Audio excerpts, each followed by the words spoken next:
Hi, I'm Patricia. I'm part of the Red Cross team here. Hi, I'm Eric. Is there anything you need? Well, I was just waiting here to see if I'll be able to take any of my wife's stuff home.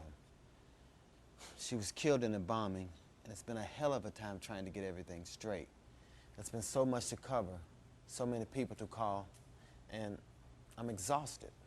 That's understandable. So what's in front of you right now in terms of what you need to do? Well, I was told to wait here until I could get some information, and I'm not in the best of moods. It's really been a long day. I want to get back to the kids, and I have to make a bunch of phone calls, and I'm beat. Oh, I know that's a lot to deal with. Yeah, and you know, as if that wasn't enough, my family's been wanting me to cry or something. Everyone seems to think that until I do, something is wrong with me. I know they care about me. It's just that I don't think they realize what I'm dealing with here. You know, that is understandable. From the work I've done here, I've seen that over and over in families. People don't always realize what's going on with other people. Yeah. And I can tell you that from what I know about a traumatic death like this, what you're going through right now is really to be expected. You know, first things first. You've got to take care of the details right now, get things in order, and on and on. So you're really on track in that way. Well, that's good to know. Maybe I can tell my family that. They'll back off.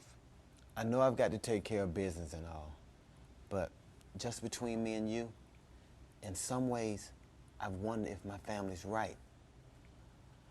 When I'm alone at night, I expect to feel something, but I just feel numb. It's the strangest thing. I mean, I love my wife a lot. Why am I not crying? I feel so guilty. You know, everyone in every situation is really unique. But I can tell you from what I know about trauma, that when someone dies like this in a sudden and unexpected way, it's really common for their spouse to feel numb. Really? So I'm not crazy? No, not at all. It's really common to feel numb.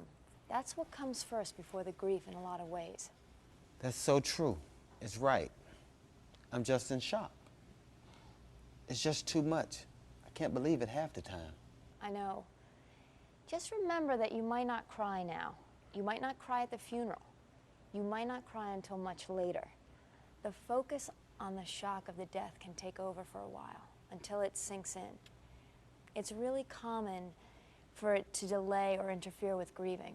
So it's important not to also feel bad about yourself on top of all that, for not feeling something like what you or your family would expect. Instead, just let it be. Just let your reactions follow at their own pace, you know? That's really good to know. I'm actually relieved to hear that. I just never thought about it that way. No one in my family has ever died like this, so none of us would really know. I'll have to tell my family this. I think that's a really good idea. And from what you've said, I know none of this makes it any easier to be a parent either. Right. Yeah, I know. What can I do? I'm not sure how to handle this. You know you've got time to deal with that. For now, you have a lot to handle. Each of you will have your own way of handling this and your own pace. You know, it's really true. We all have our own personalities. It's amazing for being related. Yeah, and that has to be appreciated and respected. If you can just set up an attitude of the family understanding each other, you're doing really well. If you're having a hard time, you can tell them something like, I'm not doing so well, but in a few months I'll feel better. But we don't need to go into that now. You can talk about that later when you have time and less pressure. Okay. I don't want to leave you in the middle of it. If you want to take more time later, you can choose the right place and time. Okay.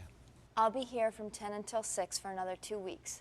And I can also give you a card with a website address and an 800 number for you to call if you have any questions or if you want to talk about anything else. Thanks, that would be great. Someone will always be at that number whenever you want. There are some good people down there who can talk with you about yourself, your kids, you name it. You know, none of us are experts on how to handle a shock like this in our lives. And sometimes it's helpful just to bounce your thoughts off of someone else who's familiar with this. You know, it's really been good to talk with you. It's been very helpful. No problem. You just keep taking care of yourself. And please feel free to call if you ever need anything. Thanks.